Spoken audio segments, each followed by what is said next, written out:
Bismillahirrahmanirrahim. Assalamu alaikum to all students. Again, welcome in my next lecture.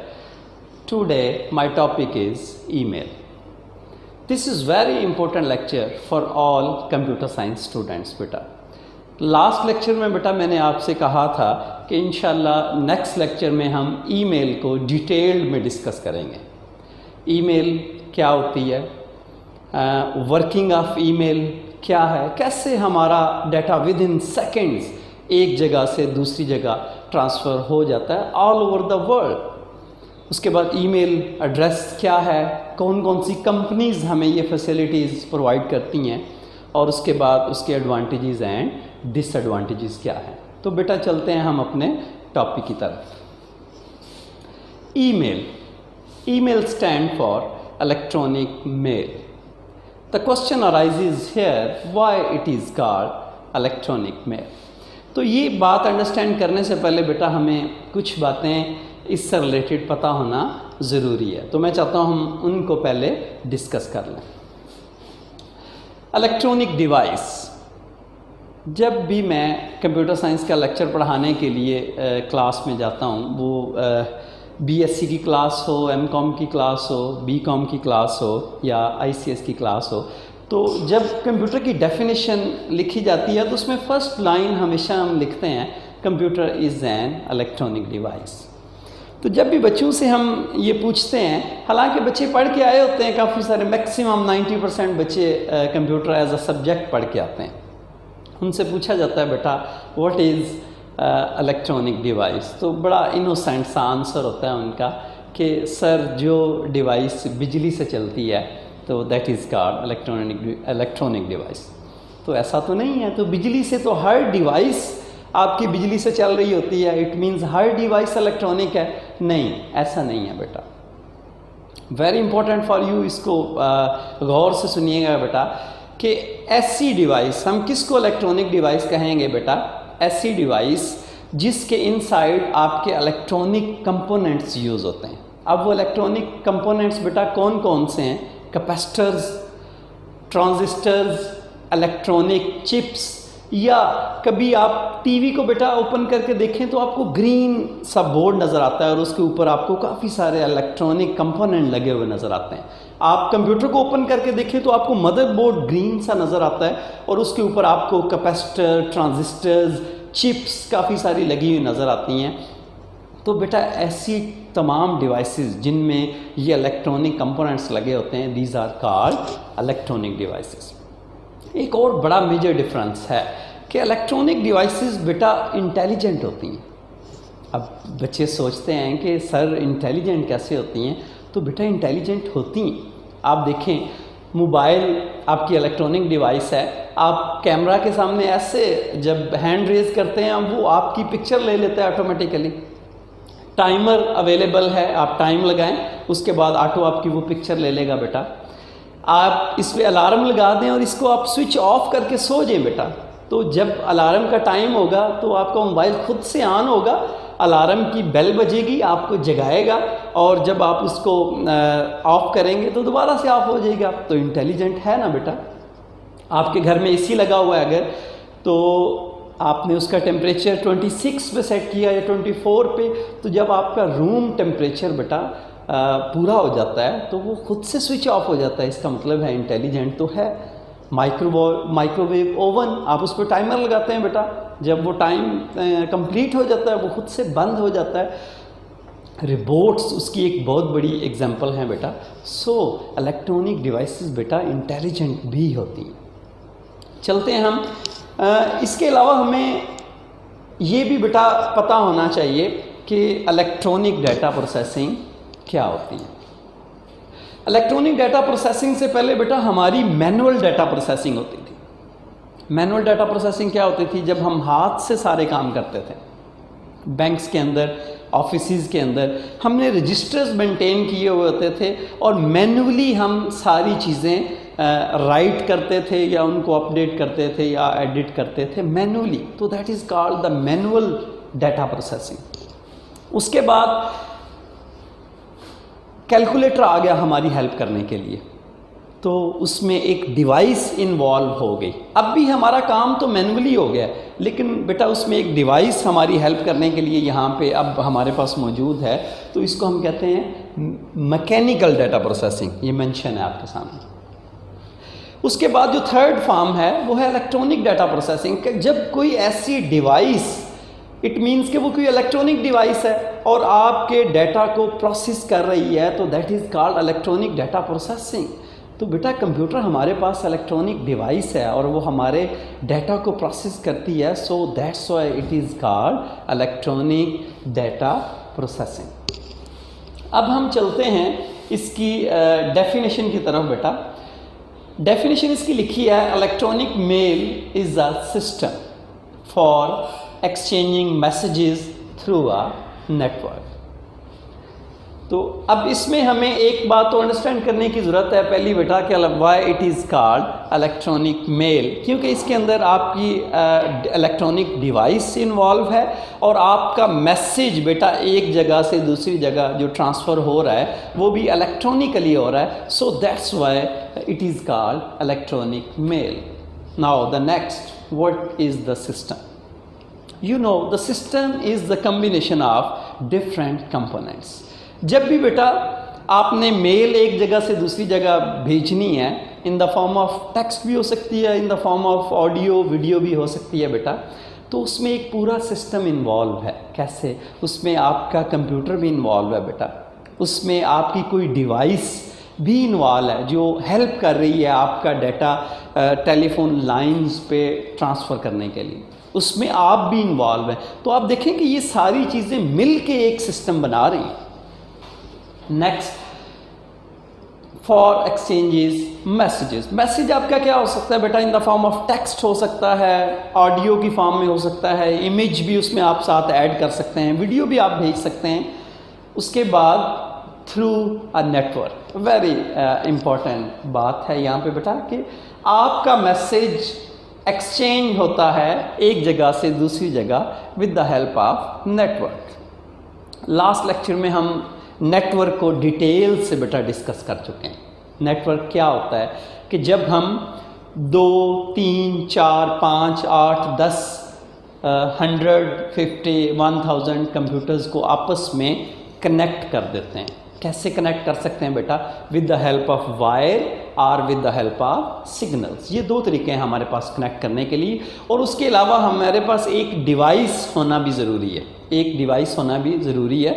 आप बेटा communication devices हम discuss कर चुके हैं, उसमें आपकी स्विच है, हब है, राउटर है, गेटवे है, ये सारी इलेक्ट्रॉनिक डिवाइसेस हैं जो क्या करती हैं, नेटवर्क बनाने में भी हमारी हेल्प करती हैं और नेटवर्क्स को आपस में जोड़ने में भी हमारी हेल्प करती हैं। अगर आप बेटा मेरे लेफ़्ट साइड पे देखें, यहाँ पे ये एक मेरा नेटवर्क है, लोकल एरिया नेटवर्क। बेटा आपको पता है ना, नेटवर्क की 3 टाइप्स होती हैं।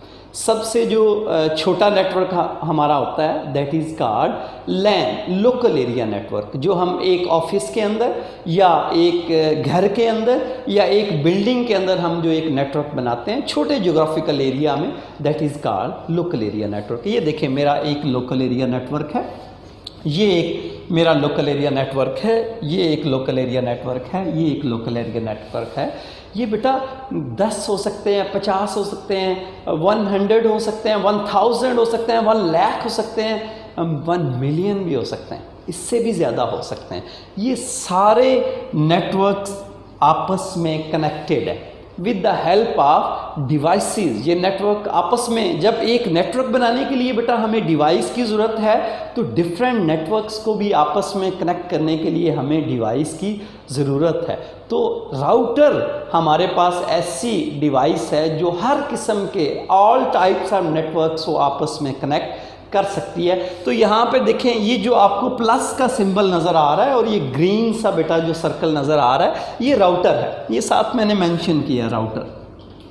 तो ये राउटर हमारे तमाम नेटवर्क्स को आपस में कनेक्ट करवा रहा है, ठीक है। और ये अगर आप यहाँ पे देखें तो एक जीमेल सर्वर मैंने लिखा हुआ है। सर्वर क्या होता है, इसको भी मैं इंशाल्लाह डिटेल में अभी हम बेटा डिस्कस करेंगे कि सर्वर हमारे पास क्या होता है।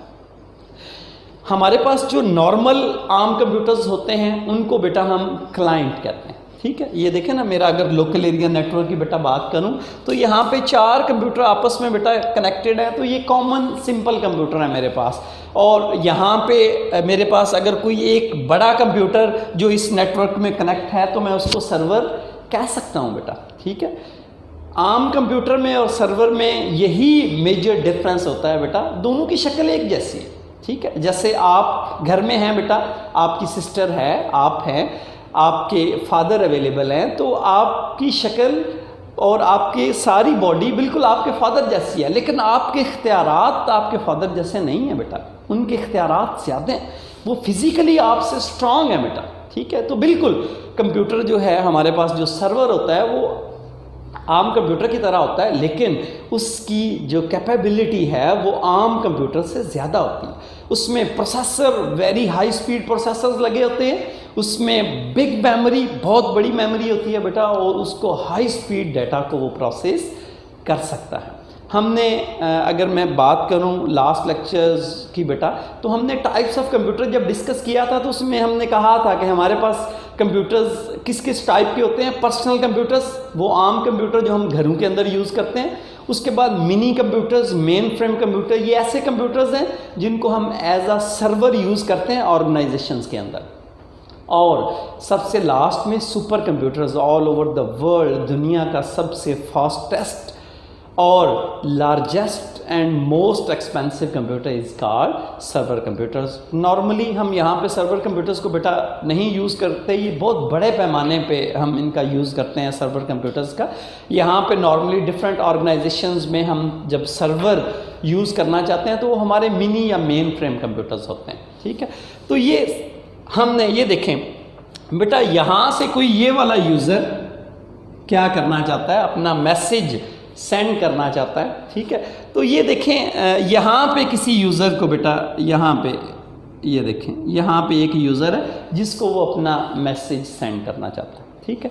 तो यहाँ से ये मैसेज यहाँ पे तक जो बेटा ट्रैवल करेगा with the help of network, ठीक है। ये दरमियान में हमारी ये वायर्स लगी हुई हैं, ये देखें, इन वायर्स के थ्रू और ये जो राउटर्स हैं, ये डिवाइसेस, इनके थ्रू हमारा ये मैसेज एक जगह से दूसरी जगह बेटा ट्रैवल करेगा।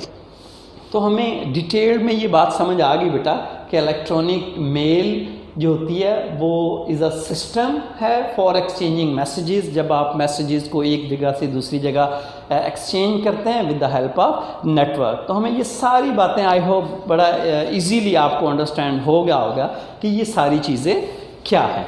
तो नेक्स्ट बेटा हम डिस्कस करेंगे जो उसमें द वर्किंग ऑफ ईमेल के। जी बेटा, नेक्स्ट जो हम डिस्कस करेंगे वर्किंग ऑफ ईमेल, कि हमारी ईमेल कैसे काम करती है, कैसे हम ईमेल को with in seconds all over the world एक जगह से दूसरी जगह भेज सकते हैं। तो इसके लिए भी बेटा हमें कुछ चीज़ों के इंफॉर्मेशन होना ज़रूरी है, ठीक है।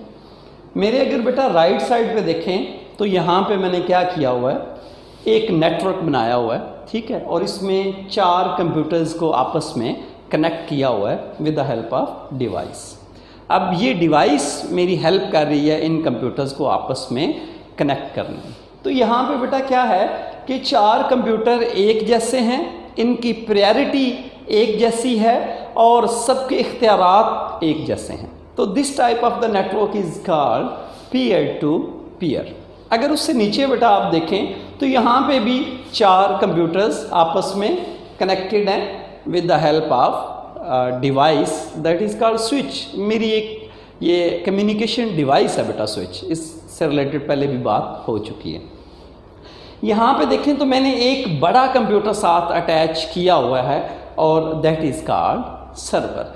तो इस फिज़िकल जो अपीयरेंस बेटा आपको नज़र आ रही है और इसमें थोड़ा सा डिफरेंस है। डिफरेंस क्या है कि यहाँ पे मेरे पास सर्वर मौजूद है, यहाँ पे सर्वर मौजूद नहीं है। तो ये बिल्कुल ऐसे ही है कि कोई ऐसा घर जहाँ पे फादर ना हो और वहाँ पे 4 भाई हों और उनके सेम एक जैसे इख्तियारात हों, तो बेटा वहाँ पे फिर क्या होगा, आपको बेहतर पता है कि वहाँ पे मैनेजमेंट का बेटा प्रॉब्लम होगा। ठीक है, बिल्कुल यहाँ पे भी मैनेजमेंट का प्रॉब्लम हो सकता है कि किसके इख्तियारात ज़्यादा हैं, किसने डाटा पहले सेंड करना है, किसने डाटा बाद में सेंड करना है, इस तरह के मसाइल यहाँ पे हो सकते हैं।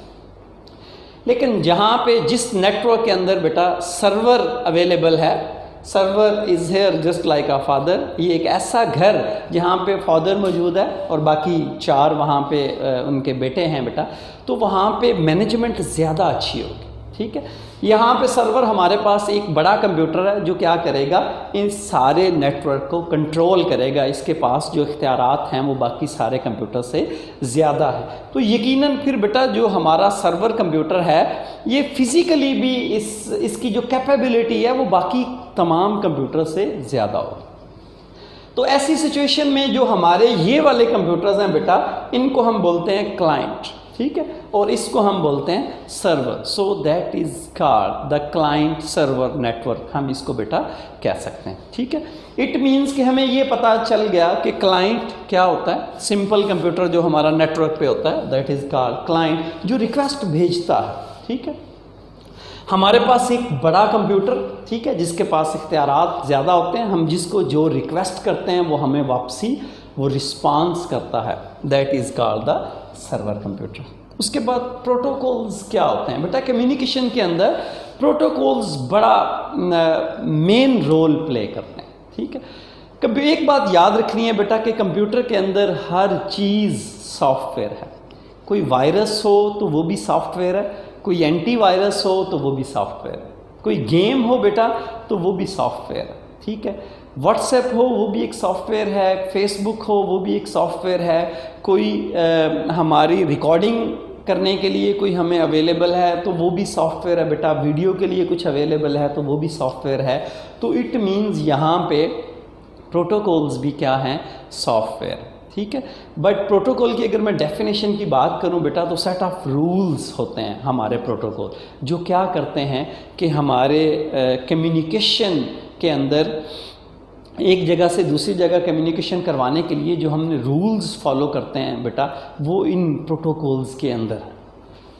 अब हमारे पास बेटा कौन कौन से प्रोटोकॉल्स होते हैं, इसमें जो सबसे मेन रोल प्ले करता है हमारा TCP/IP प्रोटोकॉल। ठीक है, आप अगर अपने कंप्यूटर की नेटवर्क की सेटिंग के अंदर जाएं तो आपको वहाँ पे TCP/IP लिखा हुआ बेटा नज़र आएगा, और इसका बड़ा मेजर रोल प्ले करता है जब से आप इंटरनेट के साथ बेटा कनेक्ट होते हैं और जब तक आप इंटरनेट यूज़ करते रहते हैं और जब तक डिस्कनेक्ट नहीं होते, ये अपना रोल प्ले करता रहता है।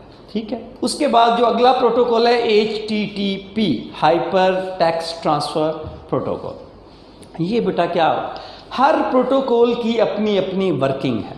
जैसे हम अपने कॉलेज की बात करें तो यहाँ पे गॉड की अपनी वर्किंग है बेटा, स्वीपर की अपनी वर्किंग है, प्रोफेसर की अपनी वर्किंग है, क्लर्क उसकी अपनी वर्किंग है, एडमिन वालों की अपनी वर्किंग है बेटा। तो यहाँ पे हर प्रोटोकॉल की अपनी अपनी वर्किंग है। कैसे, HTTP ये क्या करता है बेटा, जब भी आप लिखते हैं फॉर एग्जांपल www.google.com, बेटा जब भी आप www.google.com लिखते हैं तो आप देखिएगा कि ऑटोमेटिकली आपके ब्राउज़र की बार के ये लिखा जाता है बार पे HTTP इससे पहले ऑटोमेटिकली। इट मीन्स कि इस प्रोटोकॉल का क्या काम है, ये आपको इस सर्वर के साथ कनेक्ट करवाता है, गूगल के सर्वर के साथ, इसकी ये वर्किंग है।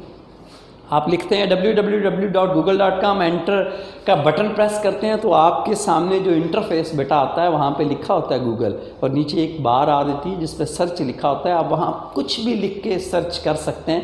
इट मीन्स कि HTTP ने क्या किया बेटा, आपको गूगल के सर्वर के साथ कनेक्ट करवा दिया। इसी तरह हमारे पास SMTP, simple mail transfer protocol, mail को सेंड एंड रिसीव करने में हमारी हेल्प करता है बेटा। FTP, file transfer protocol, files को अपलोड करने और डाउनलोड करने में हमारी हेल्प करता है।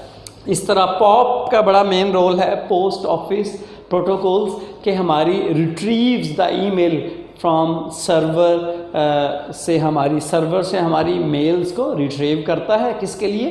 क्लाइंट के लिए। ठीक है, तो ये मेरे लेफ़्ट साइड पे देखें अगर बेटा, तो ये मैं ऑलरेडी सारा डिस्कस कर चुका हूँ कि इसकी वर्किंग होती कैसे। अब देखते हैं इसको दोबारा। फॉर एग्जांपल एक यूज़र यहाँ पे बैठा हुआ है बेटा, यहाँ पे, ठीक है, और एक यूज़र यहाँ पे है, एक यूज़र यहाँ पे है, एक यूज़र यहाँ पे। अब मज़े की बात ये है कि इन चारों के अकाउंट डिफरेंट सर्वर पे भी हो सकते हैं। मतलब किसी का अकाउंट जीमेल पे हो सकता है, किसी का अकाउंट याहू पे हो सकता है, किसी का अकाउंट हॉटमेल पे हो सकता है। अगर मैं यहाँ पे मैंने एक ही सर्वर बनाया बेटा, जीमेल का ये सर्वर है, तो क्या जब आपने अपना जीमेल का अकाउंट बनाया, उसके लिए कौन कौन से स्टेप बेटा रिक्वायर्ड होते हैं? आप एक फॉर्म फिल करते हैं, ठीक है, उसके बाद ईमेल एड्रेस के 2 हमारे पार्ट्स होते हैं। उसका जो फर्स्ट पार्ट होता है वो यूज़र नेम का पार्ट होता है, ठीक है, जो कि बेटा यूनिक होता है, यूनिक आइडेंटिफायर, वो डुप्लीकेट नहीं हो सकता। कभी आपने यकीनन अपना ईमेल अकाउंट बेटा बनाया होगा, तो आप सिर्फ अपने नेम के साथ, फॉर एग्जांपल अगर मैं चाहूँ कि shahzad@gmail.com मेरा अकाउंट बन जाए, तो नहीं बनेगा, क्योंकि उस नाम से ऑलरेडी बन चुका है। अब मुझे उसके साथ कुछ ऐड करना पड़ेगा, प्रोफेसर साथ ऐड करना पड़ेगा, या पंजाब ऐड करना पड़ेगा, या डेट ऑफ बर्थ अपनी ऐड करनी पड़ेगी, कुछ भी, मतलब वो यूनिक होना चाहिए ऑल ओवर द वर्ल्ड। वो किसी और का बेटा नहीं हो सकता वो एड्रेस। अगर वो यूनिक ना हो तो फिर क्या मसाइल आ सकते हैं? ये बिल्कुल ऐसे ही है जैसे 2 घरों के सेम एड्रेसेस हों, तो फिर वो अगर एक लेटर हम सेंड करते हैं, 2 घरों के सेम एड्रेसेस हैं, तो वो किसके घर में जाएगा बेटा? वो कन्फ्यूजन। तो बिल्कुल ऐसे ही अगर डिफरेंट ईमेल एड्रेसेस हमारे सेम यूनिकली हूँ, तो हाउ इट कैन पॉसिबल, हमारे लिए ये प्रॉब्लम हो जाएगा बेटा कि वो स्पेसिफिक यूज़र तक ही इंफॉर्मेशन पहुँचे। तो इस वजह से बेटा ये हमेशा जो ईमेल एड्रेसेस होते हैं हमारे यूनिक होते हैं। तो नेक्स्ट हम देखते हैं इस मैकेनिज़्म को। फॉर एग्जांपल बेटा कि तमाम ने अपने जीमेल अकाउंट बनाए, तो क्या हुआ कि इस सर्वर के ऊपर क्या हुआ, सर्वर ने सबको यहाँ पे कुछ जगह दे दी। अगर बेटा इसके लिए मेरा ख्याल है थोड़ा वीडियो का टाइम ज़्यादा हो गया है, तो मैं चाह रहा हूँ कि इसको 2 हिस्सों में डिवाइड कर दूँ बेटा। तो इसको मैं थोड़ी सी शॉर्ट ब्रेक के बाद आपको डिस्कस करता हूँ। अभी मैं वापस आता हूँ।